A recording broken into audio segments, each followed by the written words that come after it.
how are you doing?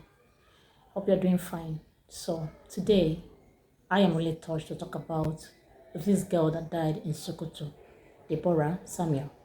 Anything that touches the eye, touches the nose, touches the ear. For those who do not know the story, let me tell you the story. On the 12th of May 2022, a girl by name Deborah Samuel, a student of Shehu Shagari College of Education, Sokoto, was stoned to death for alleged blasphemy. On that fateful day, she made a comment on their WhatsApp group, the school WhatsApp group. And that particular comment caused her death. She was complaining about the school platform, which was supposed to be for solely for academic purpose. But someone made a posted something that is not academically related. And she commented about it, and she corrected the impression that this particular WhatsApp group is meant for academic purposes and not any other thing. Yeah, they had a school WhatsApp group, and someone made a religious post there, which was not supposed to be. I've been in a WhatsApp group. If you make any post that's not related to the group of people there, the purpose for that or group, people complain. It's a normal thing that happens. People complain about it. So this girl also complained that this is not for this. This is blasphemy. And the next thing, the message has circulated everywhere, and they caught the girl and stoned her to death. And after stoning her to death, they burnt her to ashes. And I was watching the leader of that particular group that burnt her or stoned her to death, and he was like very proud that he did it. And he was like, the way he was even behaving as if he would do it over and over and over and over and over again. So I was like, so after doing this, they can still do another. So who are going to be those people that will be killed? Who are they going to be? And I see this as a disrespect for the religious leaders. It's a serious disrespect for them. Because I know in a community where you have leaders, the leaders are there as people who should pilot the affairs of the community. And when anything happens in the community, or there is any dispute or any quarrel or anything, the community leader must know about it before any action should be taken. If not, it will now be a slap on the face of the leader, because you don't take laws into your hands. We have the judges, we have the imams, we have all those people who are supposed to sit and look at the issue. That one aside, this is not what I want to talk about. But what I want to talk about is that life has been lost. Life has been lost in a very brutal way, in a very horrible way. I watched the stoning of this girl. It's not even something that somebody should see. Ever since that thing happened, if I want to sleep, close my eyes, I still see how these stones were falling on this girl, and how, my goodness, it was a horror movie. People need reorientation.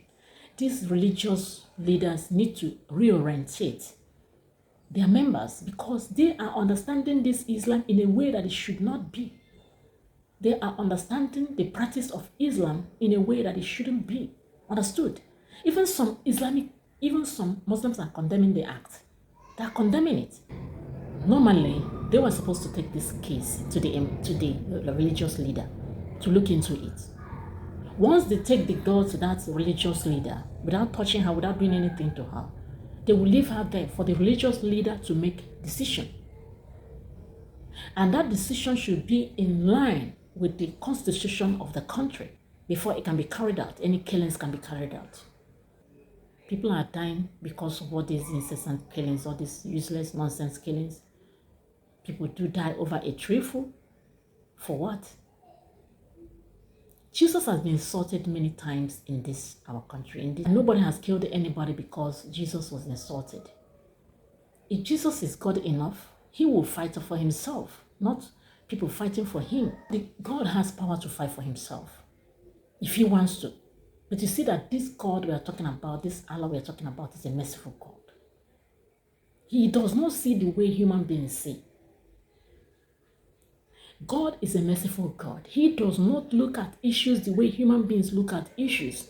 Human beings should not act on the behalf of God because they are not God and they do not understand this life and they do not even understand themselves. They do not even understand issues. So they should not fight for God. God who is merciful, God who is wonderful, God who is able. We have no right to fight for God. We have no right to fight for God. We have no right to kill somebody because the person insulted God. Let God be the judge. This God we are talking about will come again to judge the people. This God we see when we spend our time on this earth and we die, He's going to judge us.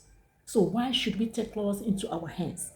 It's inhuman to watch your fellow human being die by stoning and you're happy about it and even burn the body to ashes. Is barbaric. It is barbaric. It is barbaric. If the person committed any offense against your religion, why not take him to the imam? Another thing I have to say is this. Please, when you're in the north, if you want to talk, know what is coming out from your mouth. I'm not saying that you should be afraid of them, but please, for the sake of your life, to save your life, please, mind what you're saying with your mouth. This life is not two, it's just one. Life is not two, it's just one. So please, when you are in the midst of these people, when you know that there is nothing you can do, they start to beat you up. Deborah Samuel was laid to rest today. And the parents said that they take it as an act of God. But I don't see it as an act of God. Yes, I know that nothing happens without God's knowledge. But I don't take it as an act of God. It is not the will of God that human beings should kill human beings. God is a merciful God. His anger does not come immediately. His anger, He gives us length of time before He punishes us. So why should I say it's an act of God? Why should I say that? Why should someone say it's an act of God? But I know from which angle they're coming. Because if they say something that is against whatever they want, they will also suffer for it. So they are just trying to protect themselves. They are trying to live, which is what I would have wanted Deborah to do. Just keep quiet. You're not the only one in that group. Keep quiet. Study hard. Or if you can even leave the WhatsApp group, because it's not a must for you to be there. Yes, and save your life. So, my conclusion is this. The federal government should do something about this. About these killings in this country. We should stop killing one another in this country. And the perpetrators should be duly punished. They should be duly punished to serve as a warning to others who would get up to do the same. May the soul of Deborah rest in perfect peace. Amen. Thank you so much for coming to this end with me. My name remains Florence and this is Real TV. Please, if you have not subscribed to this channel, kindly subscribe and give this video a thumbs up. And please leave your comment down below. If you have any opinion to share, feel free to leave your comments and share your solution to this matter. Thank you so much. I will see you in my next video. Bye.